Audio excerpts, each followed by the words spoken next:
نبی صلی اللہ علیہ وسلم کی سب سے پہلی زوجہ محترمہ سیدہ خدیجہ بنت خویلد رضی اللہ عنہا ہیں۔ نبی صلی اللہ علیہ وسلم کے فرزند ابراہیم رضی اللہ عنہ کے سوا آپ کی ساری اولاد انہی سے ہوئی۔ آپ صلی اللہ علیہ وسلم پوری زندگی اس وفا شیار بیوی کو یاد کرتے رہے۔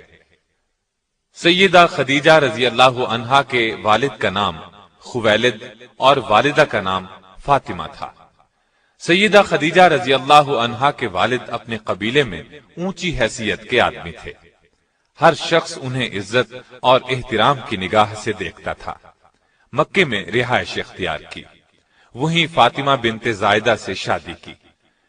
ان کے بطن سے اللہ تعالی نے وہ بیٹی عطا کی جو امت مسلمہ کی پہلی ام المؤمنین بنی۔ سیدہ خدیجہ رضی اللہ عنہا عام الفیل سے 15 سال پہلے پیدا ہوئیں۔ اس طرح آپ نبی صلی اللہ علیہ وسلم سے قریباً 15 سال پہلے اس دنیا میں تشریف لائیں۔ رسول اللہ صلی اللہ علیہ وسلم سے پہلے آپ رضی اللہ عنہا کے 2 نکاح ہوئے۔ پہلے خاوند کا نام عتیق بن عابد مخزومی تھا۔ ان سے آپ کے ہاں ایک بچی ہند پیدا ہوئی۔ دوسرا نکاح ابو حالہ ہند بن نباش سے ہوا۔ ان سے آپ کے ہاں 2 بچے ہند اور حالہ پیدا ہوئے۔ بعض مورخین نے لکھا ہے کہ پہلا نکاح ابو حالہ سے ہوا تھا۔ عام الفیل سے 20 سال بعد فجار کی جنگ چھڑ گئی۔ اس میں خدیجہ رضی اللہ عنہا کے والد اور شوہر لڑائی کے لیے نکلے اور مارے گئے۔ آپ رضی اللہ عنہا کے خاندان کا پیشہ تجارت تھا۔ باپ اور شوہر کی موت کی وجہ سے تجارت کا بوجھ آپ پر آ پڑا، لیکن عرب معاشرے میں عورت کے لیے تجارت کا پیشہ بہت مشکل کام تھا۔ چنانچہ سیدہ خدیجہ اپنے رشتہ داروں کے ذریعے سے یہ کام لیتی تھیں۔ انہیں مال تجارت دے کر دوسرے ملکوں کی طرف روانہ کرتی۔ رشتہ داروں کو اس کام کا باقاعدہ معاوضہ دیا جاتا۔ اس زمانے میں رسول اللہ صلی اللہ علیہ وسلم بکریاں چرایا کرتے تھے۔ آپ لوگوں میں صادق اور امین مشہور ہو چکے تھے۔ آپ کی دیانتداری کی شہرت مکے میں چاروں طرف پھیل چکی تھی۔ یہ شہرت سیدہ خدیجہ رضی اللہ عنہا کو بھی پہنچی تو انہوں نے پیغام بھیجا کہ آپ میرا سامان تجارت لے کر جائیں۔ جو معاوضہ میں دوسروں کو دیتی ہوں اس سے 2 گنا دوں گی۔ رسول اللہ صلی اللہ علیہ وسلم نے پیشکش کو قبول فرما لیا۔ آپ کا یہ سفر تجارت انتہائی کامیاب رہا۔ چنانچہ تجارت کے اس سفر کے 2 ماہ 25 دن بعد خود سیدہ خدیجہ رضی اللہ عنہا نے نکاح کا پیغام بھجوایا۔ نبی صلی اللہ علیہ وسلم نے اپنے چچا کے مشورے سے اس پیغام کو قبول کر لیا۔ سیدہ خدیجہ رضی اللہ عنہا نہایت سمجھدار اور شریف خاتون تھیں۔ اللہ تعالی نے مال و دولت سے بھی نوازا تھا۔ اپنے قبیلے میں باعزت تھیں، اس لیے ہر شخص ان سے نکاح کا خواہش مند تھا۔ لیکن قدرت نے انہیں اپنے نبی صلی اللہ علیہ وسلم کے لیے منتخب کر لیا تھا۔ اس طرح نکاح کی تاریخ طے ہو گئی۔ مقررہ تاریخ کو آپ اپنے چچا ابو طالب، سیدنا حمزہ اور خاندان کے دوسرے لوگوں کے ساتھ سیدہ خدیجہ کے گھر تشریف لائے۔ ابو طالب نے نکاح کا خطبہ پڑھا۔ 12.5 اوقیہ حق مہر مقرر ہوا۔ یہ 500 طلائی درہم کے برابر تھا۔ اس طرح سیدہ خدیجہ رضی اللہ عنہا کو پہلی ام المؤمنین بننے کا شرف حاصل ہوا۔ آپ رضی اللہ عنہا کا پہلا لقب طاہرہ تھا۔ اس طرح آپ خدیجہ طاہرہ کے نام سے مشہور ہوئیں۔ نکاح کے وقت رسول اللہ صلی اللہ علیہ وسلم کی عمر 25 سال تھی۔ سیدہ خدیجہ کی عمر 40 سال کی تھی۔ نکاح کے بعد سرداران قریش اور دیگر لوگوں نے مبارکباد دی۔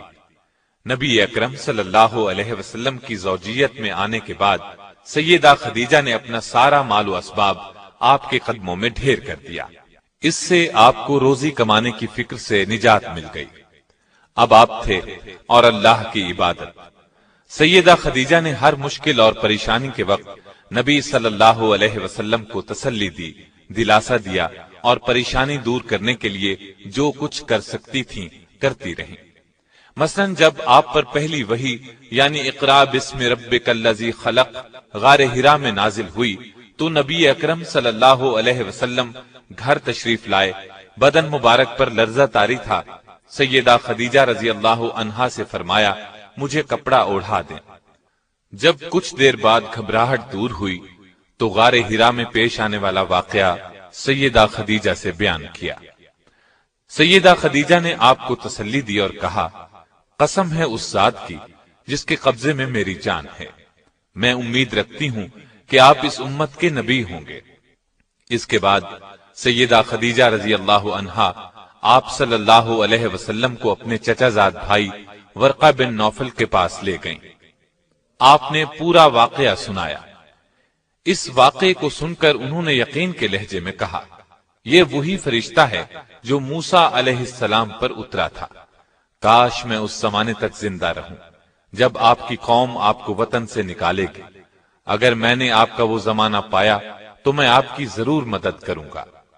اللہ کے حکم سے جب آپ نے نبوت کا باقاعدہ اعلان فرمایا تب بھی سب سے پہلے سیدہ خدیجہ رضی اللہ عنہا ہی نے آپ کا پیغام قبول فرمایا اور ایمان لائیں۔ مردوں، عورتوں اور بچوں سبھی میں سب سے پہلے ایمان لائیں۔ آپ رضی اللہ عنہا نے نہ صرف نبوت کی تصدیق کی بلکہ آغاز اسلام میں آپ صلی اللہ علیہ وسلم کی سب سے بڑی مددگار بھی تھیں۔ آپ صلی اللہ علیہ وسلم کو چند سال تک کفار اذیت نہ دے سکے۔ اس میں بڑی حد تک سیدہ خدیجہ رضی اللہ عنہا کا اثر کام کر رہا تھا۔ مکے میں سیدہ خدیجہ کا بہت اثر رسوخ تھا۔ مشرکین نبی صلی اللہ علیہ وسلم کو جھٹلاتے تھے، اس سے آپ کو بہت صدمہ ہوتا، لیکن یہ صدمہ سیدہ خدیجہ کے پاس آ کر دور ہو جاتا تھا، اس لیے کہ وہ آپ صلی اللہ علیہ وسلم کی باتوں کی تصدیق کرتی اور مشرکین کے سلوک کو بے اثر کر دیتی تھیں۔ 7 نبوی میں قریش مکہ نے آپ صلی اللہ علیہ وسلم سے، آپ کے حامیوں سے اور بنو ہاشم سے تمام تر تعلقات توڑ لیے اور آپ صلی اللہ علیہ وسلم کو ان تمام لوگوں سمیت شیب ابی طالب میں رہنے پر مجبور کر دیا۔ وہاں آپ صلی اللہ علیہ وسلم کو 3 سال تک رہنا پڑا۔ یہ زمانہ سخت تکلیف دہ تھا، بچوں کے بھوک سے بلبلانے کی آوازیں سنائی دیتی تھیں۔ اس گھاٹی میں سیدہ خدیجہ بھی آپ صلی اللہ علیہ وسلم کے ساتھ تھیں۔ آپ نے بھی ہر وہ تکلیف برداشت کی جو دوسرے کر رہے تھے، پتے کھا کر گزارا کیا۔ ان حالات میں سیدہ خدیجہ رضی اللہ عنہا کے اثر و رسوخ سے کبھی کبھار کھانا پہنچ جاتا تھا۔ آخر کار قریش کے آپس کے اختلاف کی وجہ سے 3 سال بعد 10 نبوی میں اس مصیبت کا خاتمہ ہوا، یعنی ہجرت سے 3 سال پہلے وہاں سے نکلے۔ نبی اکرم صلی اللہ علیہ وسلم کے ساتھ سیدہ خدیجہ نے بھی اس سخت تکلیف دہ ماحول سے نجات پائی، لیکن مسلسل تکالیف کی وجہ سے ان کی صحت بہت خراب ہو گئی تھی۔ آخر کار رمضان 10 نبوی میں اس دار فانی سے دار آخرت کی طرف انتقال فرما گئیں۔ انا للہ و انا الیہ راجعون۔ وفات کے وقت آپ رضی اللہ عنہا کی عمر 64 سال 6 ماہ تھی۔ اس وقت تک شریعت میں نماز جنازہ کا حکم نہیں تھا، اس لیے آپ رضی اللہ عنہا کو اسی طرح دفن کر دیا گیا۔ رسول اللہ صلی اللہ علیہ وسلم خود ان کی قبر میں اترے اور سب سے زیادہ غم گسار بیوی کو قبر کی آغوش میں رکھا۔ آپ رضی اللہ عنہا کی قبر جنت المعلا میں ہے۔ آپ کی وفات کے سال کو عام الحزن قرار دیا گیا۔ بخاری اور مسلم کی ایک حدیث ہے کہ ایک مرتبہ جبریل علیہ السلام نے نبی علیہ السلام سے عرض کیا، سیدہ خدیجہ رضی اللہ عنہا آپ کے پاس برتن میں کھانے کی کوئی چیز لا رہی ہیں، جب وہ آئیں تو انہیں اللہ تعالیٰ کا اور میرا سلام کہہ دیجیے گا۔ نسائی کی ایک روایت کے الفاظ یوں ہیں، جبریل بارگاہ نبوت میں حاضر ہوئے اور کہا، حق تعالی شانہ سیدہ خدیجہ کو سلام کہتے ہیں۔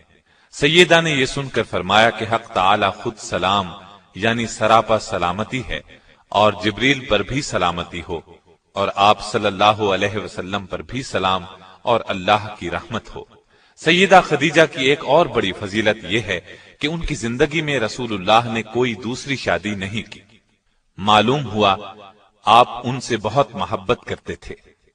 بخاری اور مسلم کی روایات کے مطابق آپ نے انہیں جنت میں ایسے محل کی بشارت دی جو موتی کا ہوگا، بلکہ مسند احمد میں روایت ہے کہ رسول اللہ صلی اللہ علیہ وسلم نے فرمایا، مجھے حکم دیا گیا ہے کہ میں خدیجہ کو جنت میں ایک ایسے محل کی بشارت دوں جو موتیوں سے بنا ہوا ہوگا، جس میں شور و غل اور محنت و مشقت نہیں ہوگی۔ سیدہ خدیجہ کی وفات کے بعد آپ صلی اللہ علیہ وسلم اکثر انہیں یاد کرتے اور تعریف فرماتے تھے۔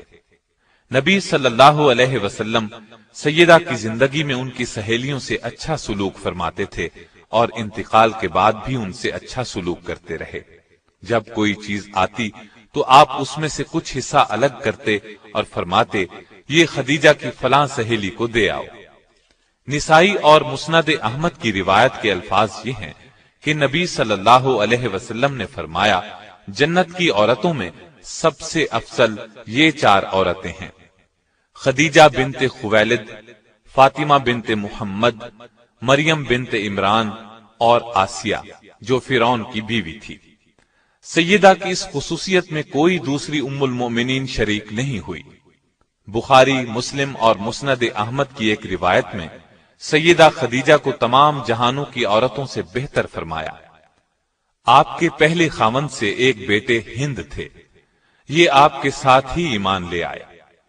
انہی کی نسبت سے آپ رضی اللہ عنہا کی کنیت ام ہند تھی۔ رسول اللہ صلی اللہ علیہ وسلم سے سیدہ خدیجہ کے ہاں 6 بچے ہوئے، 2 صاحبزادے جو بچپن میں فوت ہو گئے اور 4 صاحبزادیاں۔ ان کی تفصیل یہ ہے: قاسم رسول اللہ صلی اللہ علیہ وسلم کے سب سے بڑے صاحبزادے تھے، انہی کے نام پر آپ کی کنیت ابو القاسم تھی۔ بچپن میں مکے میں انتقال کر گئے۔ دوسرے صاحبزادے عبداللہ تھے، یہ بھی کم عمری میں ہی انتقال کر گئے۔ ان کے لقب طیب و طاہر تھے، اس لیے کہ یہ زمانہ نبوت میں پیدا ہوئے تھے۔ سیدہ زینب رضی اللہ عنہا، یہ رسول اللہ صلی اللہ علیہ وسلم کی سب سے بڑی صاحبزادی تھی، اور دوسری صاحبزادیاں سیدہ رقیہ رضی اللہ عنہا، سیدہ ام کلثوم رضی اللہ عنہا اور سیدہ فاطمہ رضی اللہ عنہا ہیں۔